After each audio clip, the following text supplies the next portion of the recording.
Energy in chemical reactions, you have to take a look at chemical bonds. Now, we know of two different kinds of bonds so far. They are, besides James bonds, we have ionic bonds and covalent bonds. Now, the reason, we talked about this before, the reason that chemicals will form bonds with other chemicals is because they become more stable. And they become more stable because it's a lower or energy level. It's closer to their ground state. So chemistry, while being all about the electrons, is even more deeply all about the energy. So when we talk about electron configuration, where the electrons were around the nucleus, it all depended on how easy it was energy-wise to fit into that spot. Mr. Bishop? What is the difference between an ionic and a covalent bond? Ionic bond is going to be one where the electrons are more transferred between one atom to another. Covalent is where they more share the electron between the two. I understand. Yes, and the reason they do that is for energy purposes. What's going to be the easiest thing energy-wise, or what takes the least amount of energy? Probably to transfer it. It depends on the chemical involved. So, you can break a bond, and you can form a bond.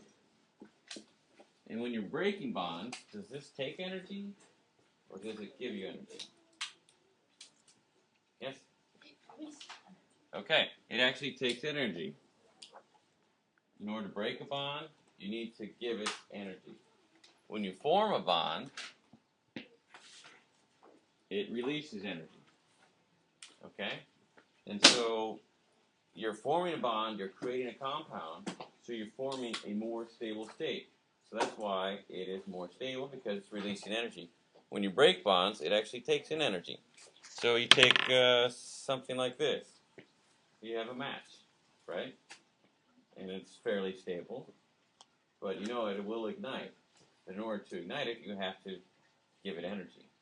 And so you give it some friction and some kinetic energy, right? Whoa there! Right? And you get it going. And then we form, what kind of reaction is this? Combustion. Combustion reaction. What are we forming? What are we forming? Water and carbon dioxide. So we're forming water and carbon dioxide. And as we do that, we're releasing energy. And what do we see that energy as? Heat and light, right? Yeah. We can see it as light. We can feel it as heat. So we're breaking bonds, we're forming bonds. So let's go on to two different types. We have exothermic and endothermic.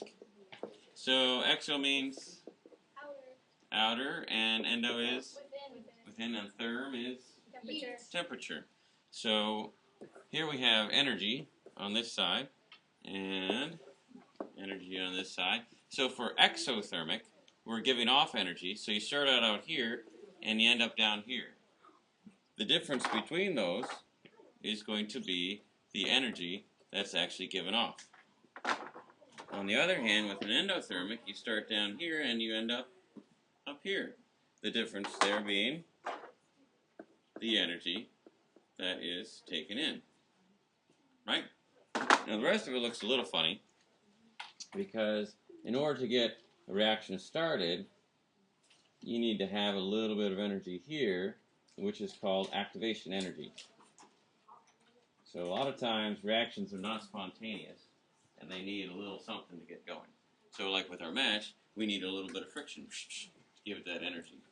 With your magnesium burning the presence of oxygen, you had to put it in the Bunsen burner. You had to have a little bit of activation energy. So for endothermic, this is going to be our activation energy here. A little something something to get it going. Yes, sir? So for exothermic, it loses energy. Yes, it's giving off energy. Endothermic, it takes energy. Exactly. So when we go back to our forming bonds and breaking bonds, which one is taking energy in? The breaking bonds. So endothermic is going to be our breaking, and exothermic is going to be our forming. Yes? And depending on what kind of chemical reaction you have, you are either breaking bonds or forming bonds or a combination of both. And so when you talk about exothermic, endothermic, oftentimes you're talking about the whole reaction, not just part of it. So the forming breaking, that's part. The exo, that's the entire thing. So you take something like our magnesium plus oxygen, which we did, right? We ended up with magnesium oxide. And we had a 2 there and a 2 there. Everybody was happy, right? Yes? So in order to get it from MgO2 to MgO, right here, you can say we're forming a bond, right? Right? Right. We're forming a new bond between magnesium and oxygen. Here, we have to break a bond because O is covalently bonded to O. It's running around as a diatomic element. So we're forming bonds, we're breaking bonds there. Overall, okay, so breaking a bond, was that exothermic or endothermic? Endothermic. That was endo, right? Forming a bond, exothermic or endothermic? That's exo, right? Overall, what was this reaction? It was overall exo, right? Because we see, not only with the magnesium oxide, we see the little white powder stuff, but we also saw a lot of light. And we also felt perhaps some heat. Overall, the reaction was exothermic. So breaking the bond over here, sure enough, it took in energy. However, forming this bond over here released a lot more energy. So, which is more stable? Magnesium or magnesium oxide? Magnesium oxide, right? Because it was overall exothermic. It gave off energy. Now magnesium oxide is a more stable state. So that's what chemistry is all about, getting to a more stable energy state. Okay? All right. So let's talk about reactions over time, or reaction rates. So reaction rate is just talking about how long does it take the chemical reaction to occur. You know, is it a day? Is it a year? Is it a minute? Is it a microsecond? The faster it is, the faster the reaction rate. So there are different things that affect the reaction rate. What's one, do you suppose? Let's go back to what a reaction is for a second. A reaction is essentially you have different molecules, different atoms that are bouncing into each other and deciding to form or break bonds. So what would affect reaction rate? The stability of the electrons. Yes. And? Okay, the elements that are reacting, good. But let's talk about outside influences besides beyond just what elements are reacting. Yes?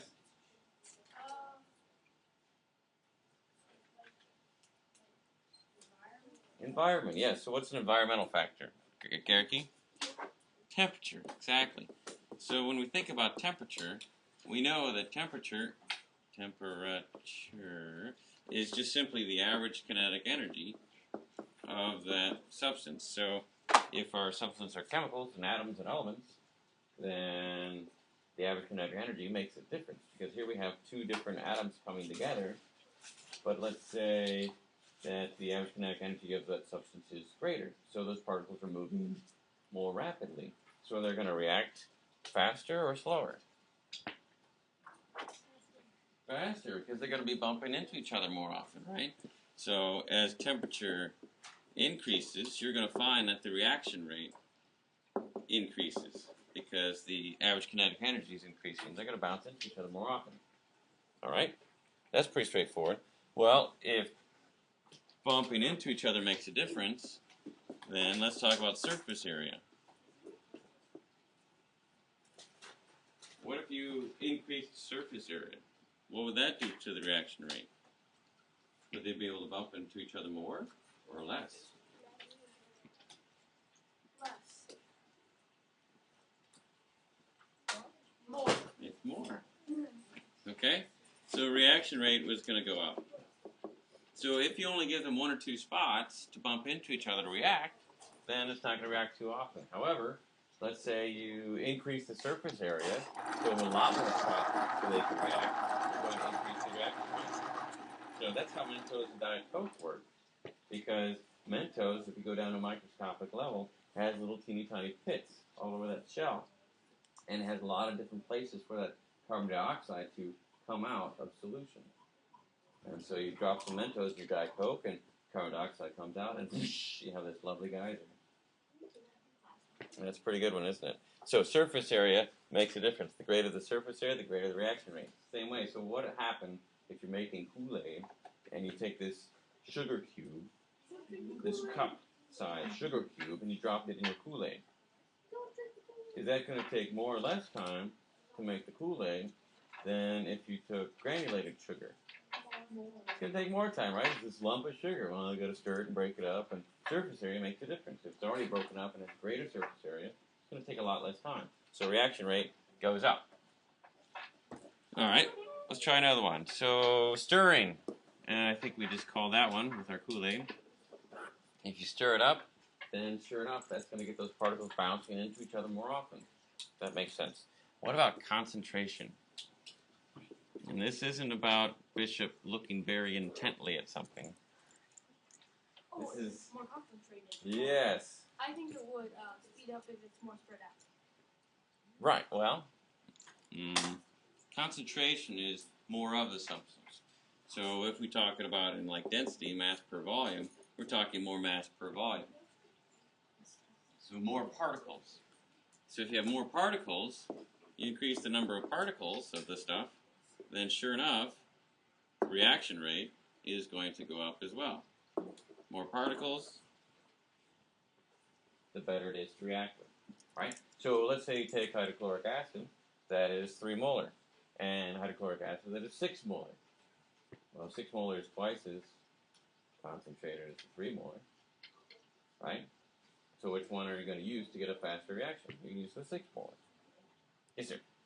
What is the significance of stirring? Stirring. You're going to be able to get the particles bumping into each other more often.